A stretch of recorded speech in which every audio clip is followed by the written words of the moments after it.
আচ্ছা, তোমাদের ওদিকে কেমন গরম পড়েছে? আমাদের এদিকে তো খুবই গরম, আর তেমনই রোদ্দুরের তাপ। ঘরের বাইরে যেন বেরোনোই যায় না। আজকে তিশানকে ঘুম পাড়িয়ে আমি চলে গেছিলাম আমার মাসি বাড়ি। আমাদের বাড়ির থেকে একটা বাড়ি পরে। মাসিদের বাড়িতে এত গাছগাছালি আছে না, আমাদের বাড়ির তুলনায় অনেক ঠান্ডা। তো মাসিদের বাড়ি পৌঁছে একটু বসে বসে গল্প করছিলাম। গল্প করতে করতে অনেকটা টাইমই কেটে গেছিলো। মাসি না এইসব কাজ করে, মাসি বসে বসে কাজ করছিল আর আমি একটু দেখছিলাম আর গল্প করছিলাম। তারপর মাসিদের বাড়ির থেকে বেরিয়ে চলে এসেছিলাম।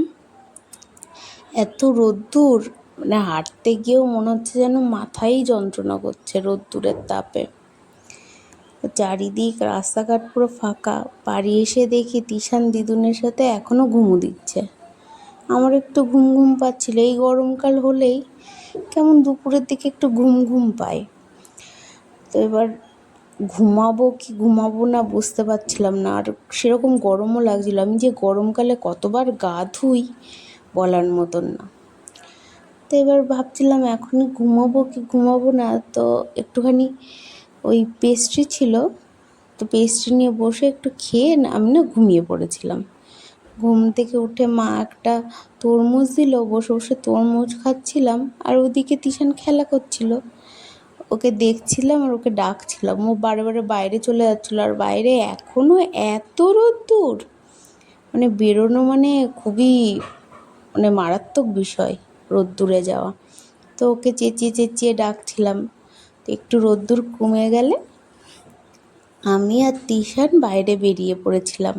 ওকে নিয়ে একটু এদিক ওদিক ঘোরাঘুরি করছিলাম। ঘুরতে ঘুরতে জানতে পারলাম আমাদেরই বাড়ির পাশে একটা বাড়িতে একটা বোনের বেবি হয়েছিল। ও শ্বশুর বাড়িতে ছিল, বাপের বাড়ি এসছে, তো ওর বেবিকে একটু দেখতে যাচ্ছিলাম। ওখানটায় বাচ্চাটাকে দেখে একটুখানি সময় কাটিয়ে পাশেই একটা তিশানের মামাই টোটো চালায়, টোটোটা রেখে দিয়েছে।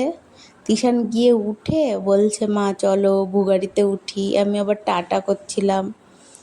তো ওর বিকেল হলেই না ওর মামাই টোটোতে করে ওকে ঘুরিয়ে নিয়ে বেড়ায়।